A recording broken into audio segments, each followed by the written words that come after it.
Terkait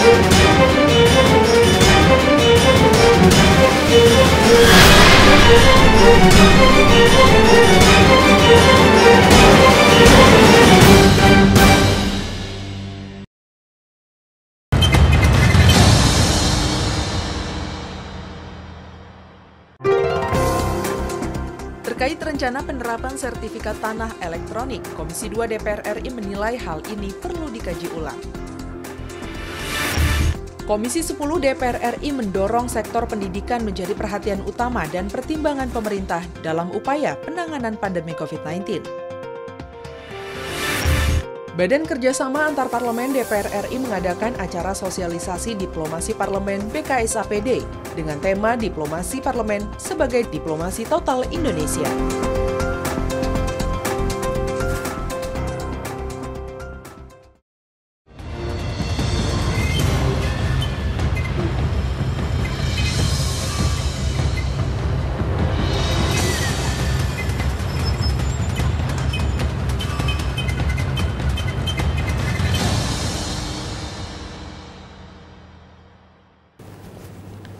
Halo, selamat pagi pemirsa, apa kabar? Anda kembali menjumpai kami di Suara Parlemen Pagi edisi hari ini, Kamis 4 Maret tahun 2021, tentunya bersama dengan saya, Suki Abdul, dan juga rekan saya, Anggun Oktarini. Ya, dan seperti biasa, Suara Parlemen Pagi akan menemani Anda untuk memberikan informasi seputar aktivitas, dinamika, dan juga kegiatan dari anggota Dewan Perwakilan Rakyat Republik Indonesia yang masih sampai dengan hari ini, Kamis 4 Maret ini masih dalam masa reses, hingga nanti minggu depan sudah akan memasuki masa sidang yang baru. Dan di Suara Parlemen Pagi kali ini kita akan membahas terkait dengan bagaimana waspada mutasi virus corona yang baru. Tapi sebelumnya rekan saya Anggun akan membacakan berita yang pertama. Dan berita yang pertama datang dari penerapan sertifikat tanah elektronik perlu dikaji kembali. Terkait dengan rencana penerapan sertifikat tanah elektronik, Komisi 2 DPR RI menilai hal ini perlu dikaji kembali dan berikut informasi selengkapnya. Terkait rencana penerapan sertifikat tanah elektronik, Komisi 2 DPR RI menilai hal ini perlu dikaji ulang. Komisi 2 DPR RI menyoroti masalah kesiapan pengurusan surat tanah elektronik di Provinsi Jambi.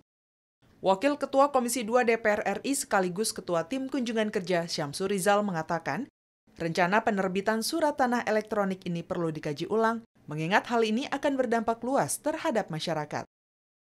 Dengan keputusan nomor 1 tahun 2001 ini, walaupun itu tadi ditujukan untuk masyarakat luas, tapi konsentrasinya pada perusahaan-perusahaan besar dan aset-aset yang dimiliki oleh negara, khususnya menyangkut dengan pertanahan. Namun kita mintakan kehati-hatian masyarakat ketika nanti dimintakan datanya, surat-surat tanah asli mereka oleh barangkali ada pihak-pihak yang tidak bertanggung jawab memanfaatkan situasi ini. Anggota Komisi 2 DPR RI, Wahyu Sanjaya mengatakan kebijakan Kementerian Agraria terkait sertifikat elektronik akan berdampak luas terhadap masyarakat. Dan kita juga belum pernah mendengar informasi bahwasanya program ini sudah dilakukan uji coba dan berhasil dalam skala yang cukup banyak untuk dilaksanakan di seluruh Indonesia ini. Dan saya juga minta pendapat dari para kepala daerah yang berkesempatan hadir saat ini adalah bupati, wali kota, atau mungkin PLT gubernur, apakah sertifikat elektronik ini layak untuk dilaksanakan di Jambi. Dari Provinsi Jambi, Rian Indrayana, TVR Parlemen, melaporkan. Dalam kunjungan kerja Provinsi Jambi, baru-baru ini Komisi 2 DPR RI menyoroti masalah kesiapan pengurus surat tanah elektronik di Provinsi Jambi. Dan Wakil Ketua Komisi 2 DPR RI sekaligus Ketua Tim Kunjungan Kerja Syamsur Rizal mengatakan bahwa rencana penerbitan surat tanah elektronik ini perlu dikaji ulang mengingat hal ini akan berdampak luas terhadap masyarakat. Dan Syamsur Rizal juga menjelaskan bahwa penerbitan surat tanah elektronik konsentrasinya kepada perusahaan-perusahaan besar dan aset-aset yang dimiliki oleh negara khususnya menyangkut pertanahan. Anggota Komisi 2 DPR RI Wahyu Sanjaya juga mengatakan kebijakan Kementerian Agraria terkait dengan sertifikat elektronik akan berdampak luas terhadap masyarakat. Pemerintah Provinsi Jambi maksud kami harus mengkaji ulang apakah pengurusan surat elektronik ini layak untuk diterapkan di Provinsi Jambi. Ini terkait dengan bagaimana keputusan Presiden dan juga pastinya keputusan dari Kementerian Agraria ini dan juga Badan Pertanahan Nasional untuk akhirnya bagaimana nantinya pada sertifikat tanah yang masih berbentuk ataupun juga masih berbentuk dokumen-dokumen ini nantinya akan dirubah semuanya berbentuk elektronik, dan ini kita harapkan bahwa sebelum akhirnya ditetapkan menjadi ketetapan, ini kita harapkan bahwa pemerintah dalam hal ini juga harus melakukan sosialisasi terlebih dahulu kepada sejumlah pemerintah daerah dan juga nantinya kepada masyarakat bahwa nantinya semua sertifikat tanah ini akan berbentuk secara elektronik. Kita beralih ke informasi selanjutnya. Sektor pendidikan harus diutamakan dalam penanganan pandemi COVID-19. Komisi 10 DPR RI mendorong sektor pendidikan menjadi perhatian utama dan juga pertimbangan pemerintah dalam upaya penanganan pandemi COVID-19. Kita simak informasi selengkapnya terlebih dahulu yang berikut ini. Komisi 10 DPR RI mendorong sektor pendidikan menjadi perhatian utama dan pertimbangan pemerintah dalam upaya penanganan pandemi COVID-19. Ditemui pada rangkaian kunjungan kerja Komisi 10 DPR RI ke Provinsi Sumatera Selatan, Wakil Ketua Komisi 10 DPR RI Agustina Wilujeng Pramestuti menyampaikan sektor pendidikan harus diberikan perhatian khusus dan serius dalam penanganan bencana, seperti halnya sektor kesehatan dan pangan. Kita masih butuh banyak anggaran untuk pendidikan, pemuda, olahraga, dan peningkatan ekonomi kreatif. Terutama kan pandemi COVID-19 ini pariwisata yang paling terpuruk. Nah, karenanya kalau bisa mungkin pemotongan-pemotongan yang dilakukan oleh Kementerian Keuangan itu juga diluncurkan untuk sektor pendidikan, pemulihan ekonomi kreatif. Agustina mendorong pemerintah memberikan jaminan aman bagi para siswa dan guru serta tenaga yang bergelut di bidang pendidikan sehingga proses belajar mengajar bisa berjalan dengan baik. Masalah pokoknya sebenarnya adalah peta jalan pendidikan itu produk hukum apa? Sebelum kita bicara isi, karena untuk menjalankan anggaran negara itu harus ada dasar hukumnya. Peta jalan pendidikan ini Kepres bukan, Perpres bukan, undang-undang bukan. Komisi 10 DPR RI bersama pemerintah terus berupaya mencari solusi terbaik agar pembelajaran tatap muka bisa segera dimulai, karena program PJJ sudah tidak efektif lagi. Dari Sumatera Selatan, Nur Fuad, TVR Parlemen, melaporkan. Ya, ditemui pada rangkaian kunjungan kerja Komisi 10 DPR RI ke Provinsi Sumatera Selatan, Wakil Ketua Komisi 10 DPR RI Agustina Wilujeng Pramestuti menyampaikan bahwa sektor pendidikan harus diberikan perhatian khusus dan juga serius dalam penanganan bencana seperti halnya sektor kesehatan dan juga pangan. Agustina mendorong pemerintah memberikan jaminan aman bagi para siswa dan juga guru serta tenaga yang bergelut di bidang pendidikan sehingga proses belajar mengajar bisa berjalan dengan baik.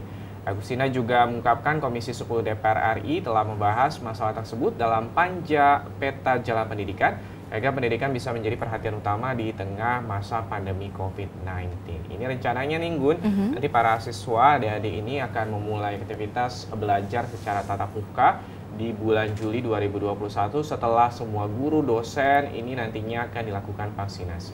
Baik, dan kita beralih ke berita selanjutnya di mana BKSAP DPR RI gelar acara sosialisasi diplomasi parlemen.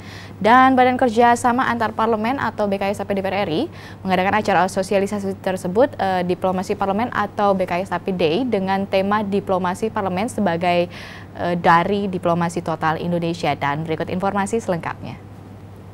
Badan Kerjasama Antar Parlemen DPR RI mengadakan acara sosialisasi diplomasi parlemen BKSAPD dengan tema Diplomasi Parlemen sebagai Diplomasi Total Indonesia.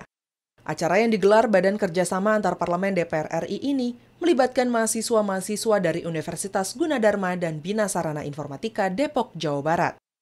Ketua Badan Kerjasama Antar Parlemen DPR RI Fadlizon menerangkan, diplomasi parlemen mempunyai peran penting karena diplomasi parlemen bisa melengkapi diplomasi yang telah dilakukan oleh pemerintah melalui Kementerian Luar Negeri dan diplomasi yang dilakukan oleh warga negara menuju sebuah diplomasi total. Sebuah diplomasi total.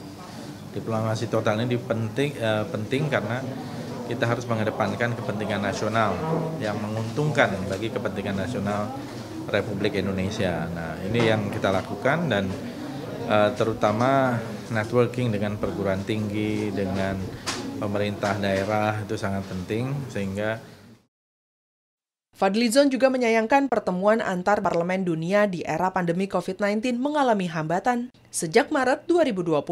Pertemuan hanya dapat dilakukan secara virtual. Sejak bulan Maret, hampir semua pertemuan di internasional dilakukan secara virtual. Baik itu IPU, baik itu IPU itu Interparliamentary Union, Asian Parliamentary Assembly, Asia Pacific Parliamentary Forum, PUIC, semua dilakukan sekarang ini melalui virtual. Nurbani, TVR Parlemen, melaporkan. Ketua BKSP DPR RI Fadlizon menerangkan diplomasi parlemen mempunyai peran penting karena diplomasi parlemen bisa melengkapi diplomasi yang telah dilakukan oleh pemerintah melalui Kementerian Luar Negeri dan diplomasi yang dilakukan oleh warga negara menuju sebuah diplomasi total. Fadlizon juga menyayangkan pertemuan antar parlemen dunia di era pandemi COVID-19 mengalami hambatan dan diketahui sejak Maret 2020. Di sini disebutkan bahwa pertemuan hanya dapat dilakukan secara virtual seperti sidang Inter-Parliament Union atau IPU, Asian Parliamentary Assembly dan juga maupun Asia Pacific Parliamentary Forum. Ya, terkait ini dengan bagaimana peran-peran ataupun juga bagaimana selama ini Badan Kerjasama Antar Parlemen terus melakukan inovasi dan juga kegiatan untuk akhirnya bisa bagaimana mengenalkan terkait dengan peran parlemen tanah air kepada sejumlah negara dan juga kepada dunia ya. Dan pemirsa, tadi sudah kami berikan informasi terkait dengan 3 berita pilihan yang sudah disiapkan oleh tim redaksi TVR Parlemen. Kami nanti akan kembali dengan tajuk utama, pastikan Anda tetap bersama kami.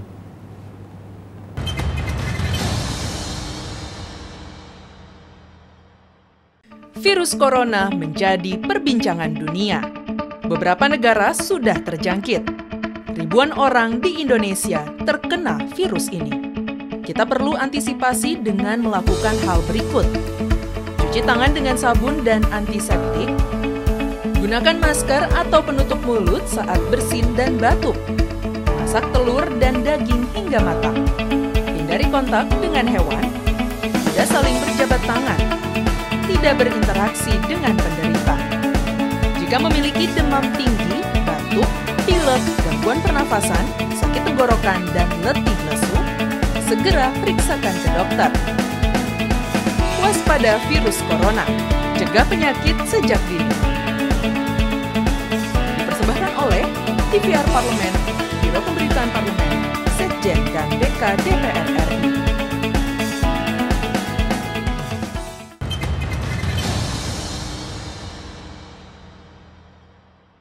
Kembali lagi di Suara Parlemen dan kita masuk ke tajuk pada hari ini terkait dengan waspada mutasi virus corona. Ya, ini kalau misalnya membahas terkait dengan COVID-19 yang sudah hadir di tanah air, ini sudah merayakan hari ulang tahunnya yang pertama nih. Betul. Pada bulan Maret 2021. Bagaimana Presiden Joko Widodo pada saat itu telah ataupun juga mengumumkan terkait dengan bagaimana suspek nomor 1, nomor 2 dan juga nomor 3 ini berasal dari Depok, Jawa Barat. Tapi ternyata ataupun juga masih dalam rangka juga vaksinasi tahap kedua yang juga sedang dijalankan oleh Kementerian Kesehatan dalam hal ini. Ternyata ini yang kita takutkan akhirnya datang juga nih terkait dengan bagaimana mutasi virus COVID-19 ataupun juga corona ini dari Inggris dengan B117 akhirnya ataupun juga ini ada suspeknya di tanah air. Tapi selengkapnya kita akan saksikan terlebih dahulu tajuknya yang berikut ini.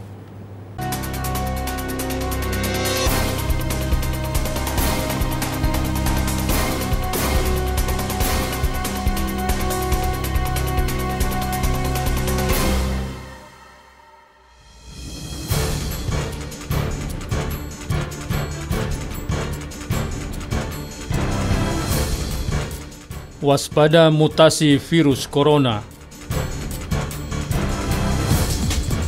Kementerian Kesehatan mengumumkan 2 kasus mutasi virus SARS-CoV-2 B117 atau virus corona mutasi yang berasal dari Inggris telah ditemukan di Indonesia. Untuk itu, pemerintah harus mengevaluasi kebijakan pembukaan akses bagi warga negara asing ke Indonesia. Sebab pembukaan akses tersebut berpotensi menjadi salah satu pintu masuknya virus tersebut ke Indonesia. Di samping itu, pemerintah harus meningkatkan pengawasan terhadap WNI yang datang dari luar negeri dan WNA yang masuk ke Indonesia dengan memastikan kelengkapan dan kevalidan dokumen kesehatan, serta melakukan pemeriksaan kesehatan secara ketat, guna menutup celah mutasi virus corona semakin banyak masuk ke Indonesia. Oleh karena itu, pemerintah harus mengantisipasi potensi lonjakan kasus positif COVID-19 baru akibat mutasi ini, agar dapat mencegah mutasi virus ini semakin menyebar dan mengakibatkan pertumbuhan kasus tidak terkendali di tengah keberhasilan pemerintah menurunkan pertumbuhan kasus COVID-19. Mengingatkan masyarakat untuk tetap patuh dalam menerapkan protokol kesehatan secara ketat melalui gerakan 5M, yaitu memakai masker, mencuci tangan, dan menjaga jarak, serta menjauhi kerumunan dan mengurangi mobilitas sebagai upaya melindungi diri dan keluarga dari terpapar virus corona.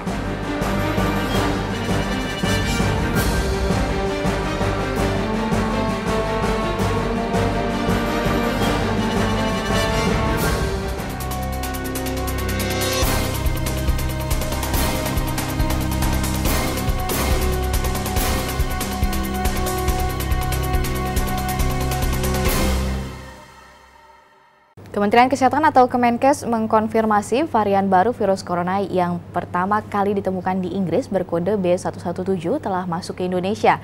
Oleh karena itu, pemerintah harus mengevaluasi kebijakan pembukaan akses masuk bagi warga negara asing atau WNA yang akan masuk ke Indonesia. Sebab hal itu berpotensi menjadi salah satu pintu masuknya corona B117 ke Indonesia. Wakil Menteri Kesehatan atau Wamenkes Dr. Dante Saxono mengungkapkan bahwa pemerintah telah memeriksa 462 kasus dalam beberapa bulan terakhir dan hasilnya ada 2 kasus varian baru corona B117 yang ditemukan, dan laporan ini pun diumumkan bertepatan dengan setahun pandemi corona di Indonesia.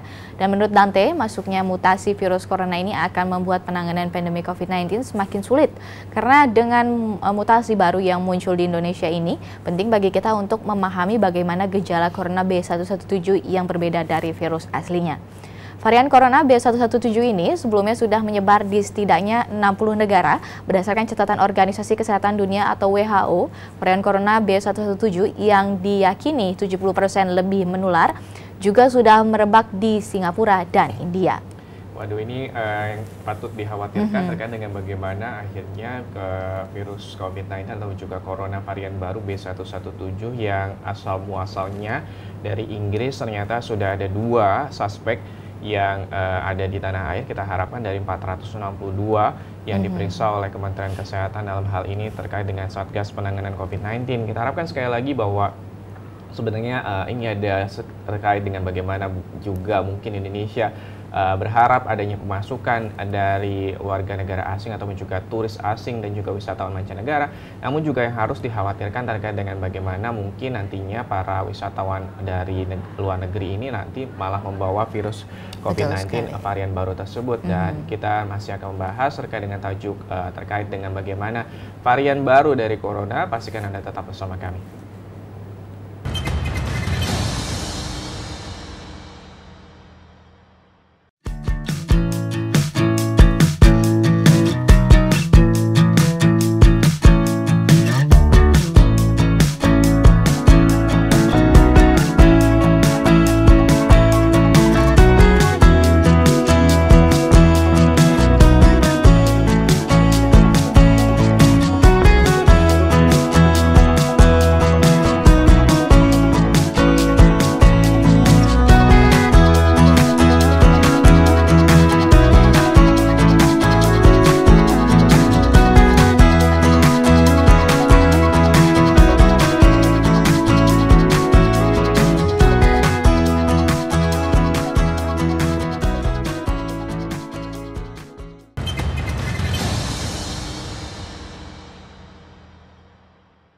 Ya pemirsa, Lembaga Penasehat Ancaman Virus Pernafasan Baru dan Berkembang atau NERVTAG yang berkembang di Inggris melaporkan varian baru Corona B117 ini mungkin 70% lebih mematikan dibandingkan dengan jenis virus corona sebelumnya. Menurut para pakar kesehatan, mereka yang dites positif Corona B117 lebih cenderung mengalami 5 gejala, di antaranya batuk yang terus-menerus, kelelahan, nyeri otot, sakit tenggorokan, dan juga demam. Ketua Satgas COVID-19 Ikatan Dokter Indonesia atau IDI, Zubairi Jurban, menyampaikan mutasi baru Corona B117 lebih mudah menyebar. Ia menyebutkan mutasi baru ini ditakutkan tidak mempan dengan vaksin yang sudah ada. Ahli penyakit menular Dr. Antoni Fauzi menyarankan untuk menggunakan beberapa masker sebagai perlindungan diri dari virus, dan juga ia menekankan keharusan menggunakan masker berlapis, termasuk karena adanya rekomendasi dari Pusat Perlindungan dan juga Pencegahan Penyakit ataupun juga CDC dari Amerika Serikat. Ini sudah ada 60 negara yang dikonfirmasi sudah mendapati warga negaranya terkena virus Corona B117 asal Inggris, dan juga kita harapkan bahwa ini 70% juga lebih menular seperti itu. Betul tingkat penularannya. Dan di sini kita juga berharap pemerintah bisa mengeluarkan beberapa cara-cara baru atau program baru untuk segera mengantisipasi terkait dengan mutasinya COVID-19 ini menjadi COVID B117. Dan pemirsa, kita sudah bahas tajuk pada hari ini, maka berakhir pula perjumpaan kita. Saya Anggun tetap mengingatkan Anda untuk terus menggunakan masker, mencuci tangan, dan juga menjaga jarak. Dan juga tidak lupa untuk menjauhi kerumunan karena bisa saja Anda berpotensi terkena atau terpapar di lingkungan tersebut. Dengan begitu saya pamit undur diri. Saya Anggun Daptarini dan rekan saya. Dan dengan saya Sugi Abdul beserta seluruh kerabat kerja yang bertugas pada hari ini mengucapkan terima kasih atas perhatian Anda. Ya, sampai jumpa. Sampai jumpa.